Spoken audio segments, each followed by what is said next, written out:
Bago ang lahat, si Curry ay nagtala ng 38 points, may 8 3-pointers at halos siya na lang ang bumubuhat sa opensa ng Golden State buong laro. Kahit double team, kahit pressured, tuloy pa rin ang shooting ni Steph. Sa bawat run ng Dallas, si Curry ang sumasagot. Sa bawat pagkakataon na parang lalayo na ang kalaban, isang tres ni Curry ang bumabalik sa Warriors sa laro. Pero NBA fans, kahit gaano kagaling si Curry, hindi niya kayang manalo mag-isa.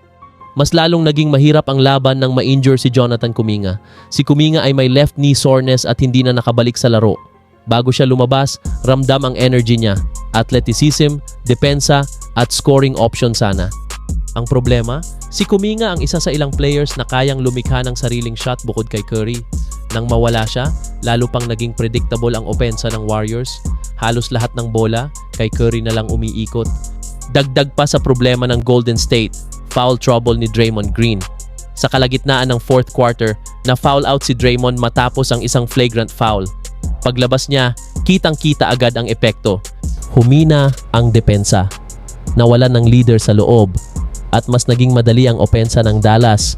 Si Draymond ang puso ng depensa ng Warriors. Kapag wala siya, nagkakawatak-watak ang rotations at sinamantala iyon ng Mavericks. Kung susumahin, magandang laro ni Curry, walang consistent na second scorer, injured si Kuminga, foul out si Draymond, mahinang bench production. Habang ang Dallas ay may balanced scoring, ang Golden State ay nakaasa lang halos sa isang tao. At ngayon, ang malaking tanong, hanggang kailan kakayanin ni Curry ang ganitong sitwasyon?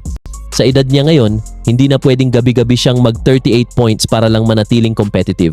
Kung gusto ng Warriors na manatiling contender, kailangan ng consistent second star, kailangan ng healthy roster, at posibleng trade deadline move. Dahil kung wala, mauulit at mauulit ang ganitong eksena, magaling si Curry pero talo pa rin ang Warriors. NBA fans, ano sa tingin ninyo? Kailangan na ba talagang gumawa ng move ang Golden State Warriors para tulungan si Stephen Curry? O sapat pa ba ang kasalukuyang lineup kapag kumpleto? I-comment nyo ang opinion nyo. Huwag kalimutan mag-like, mag-subscribe at i-share ang video na ito para sa araw-araw na NBA updates. Peace out!